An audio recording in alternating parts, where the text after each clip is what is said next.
oggi assisteremo ad una simulazione di recupero naufrago eseguito dall'elicottero Augusta Westland 139 denominato Nemo 11. Io sono Francesco San Germano, il comandante della Guardia Costiera di Jesolo, e ho l'onore di introdurvi al primo volo per l'Air Show di Jesolo da parte di un elicottero della Guardia Costiera.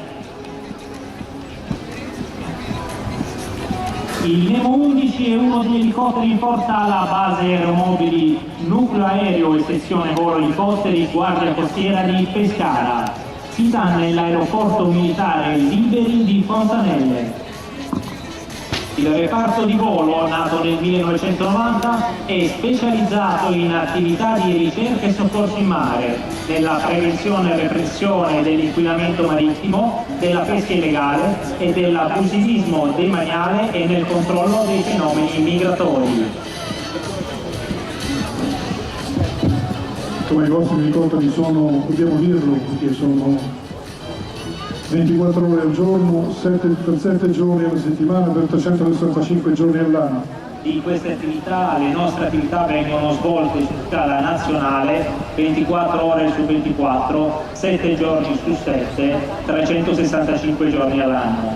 Ed oltre a elicotteri come quello che vedrete oggi, la Guardia Costiera dispone di ATR 42 chiamati Manta e Piaggio 180 gli avanti secondi, che sono assegnati a 4 nuclei aerei e sezioni di volo che troviamo a Sarzana, Spezia, Catania, Pescara e Decimo Mano in provincia di Cagliari. E come vedete, come sentite, sono tutti posti che sono sul mare, quindi praticamente è importante per loro avere l'accesso al mare, perché è lì che si svolge essenzialmente la loro operazione. I nostri piloti sono addestrati presso le scuole di volo della US Navy e per la parte ad ala rotante dall'aeronautica militare, dove conseguono tutte le qualifiche per svolgere il proprio lavoro in qualsiasi condizione.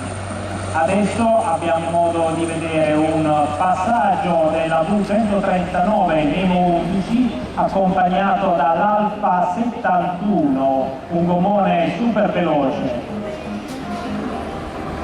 L'operazione in che cosa consiste? Cioè nel simulare l'inseguimento di questa barca che si suppone sia dei contrabbandieri o qualcosa del genere, giusto? L'elicottero e il gommone hanno fatto una manovra di ingresso schierati e adesso hanno lanciato in mare un naufrago, una persona in difficoltà che ha acceso un fumogeno per segnalare la sua presenza.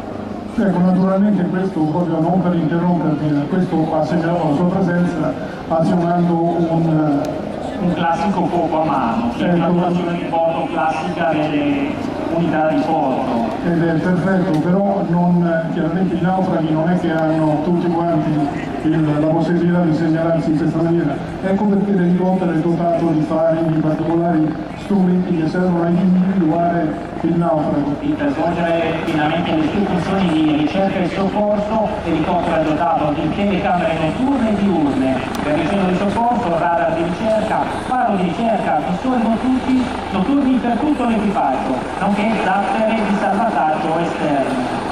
Ora vediamo il pilota che manovra per portare l'elicottero dove il naufrago segnala la propria presenza attraverso l'uso di un fumogeno. Il pilota assume una direzione di avvicinamento per quanto possibile controvento. La quota di overing dentro di Jesolo è di circa 15 metri. È proprio importante per dire che non solo il naufrago deve essere localizzato con normali mezzi che ha a disposizione l'equipaggio, perché non tutti possono considerare la propria posizione, però è importante che il naufrago sia in vita ancora, quindi dovrà essere stabilizzato in una stazione di elicottero e poi portarlo nell'ospedale più vicino. Il fatto che il naufrago sia ancora cosciente aiuta molto. Ora vediamo che l'elicottero ha raggiunto la verticale del naufrago. In questo momento il pilota ha perso il contatto visivo. Diventa indispensabile quindi l'apporto dell'operatore di volo che, operando col suo verricello di soccorso, è l'unico in grado di dare al pilota gli input necessari per acquisire e mantenere la posizione per il recupero. Diciamo anche che è importante che pur essendo quando entra in acqua l'aerosoccorritore deve poter parlare, quindi è dotato di una radio che è impermeabile. Sì, radio impermeabile, contatto diretto col pilota, ma soprattutto sinergia e affiatamento.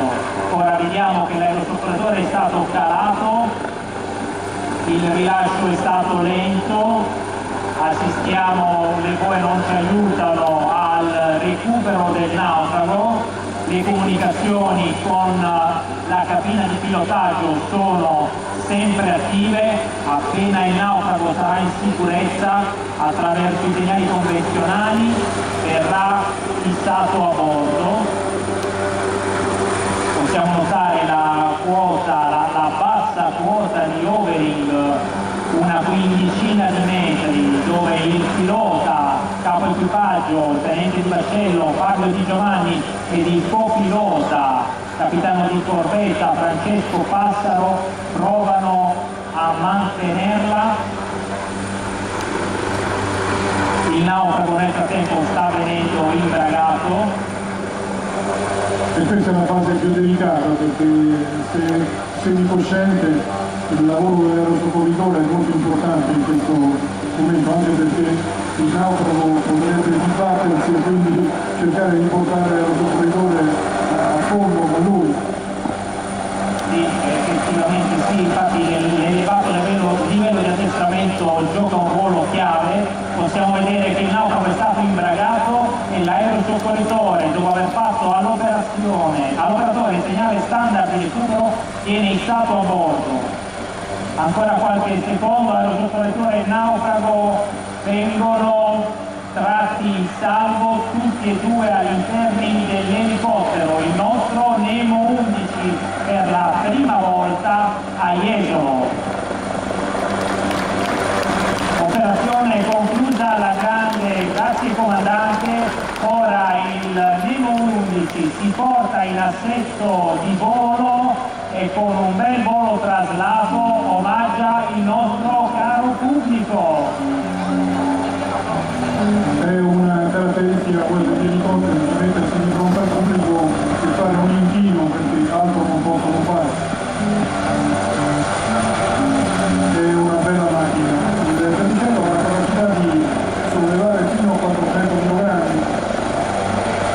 Il Verticello, come dicevo prima al tenente, è in grado di sollevare un carico fino a 400 kg.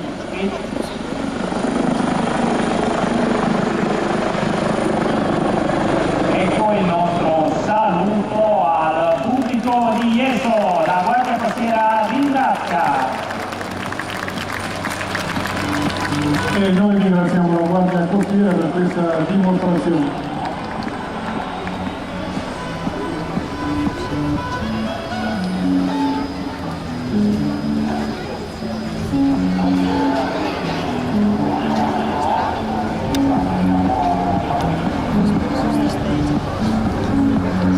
Ecco un ultimo passaggio, un altro saluto, grazie ragazzi, a presto, ci vediamo domani.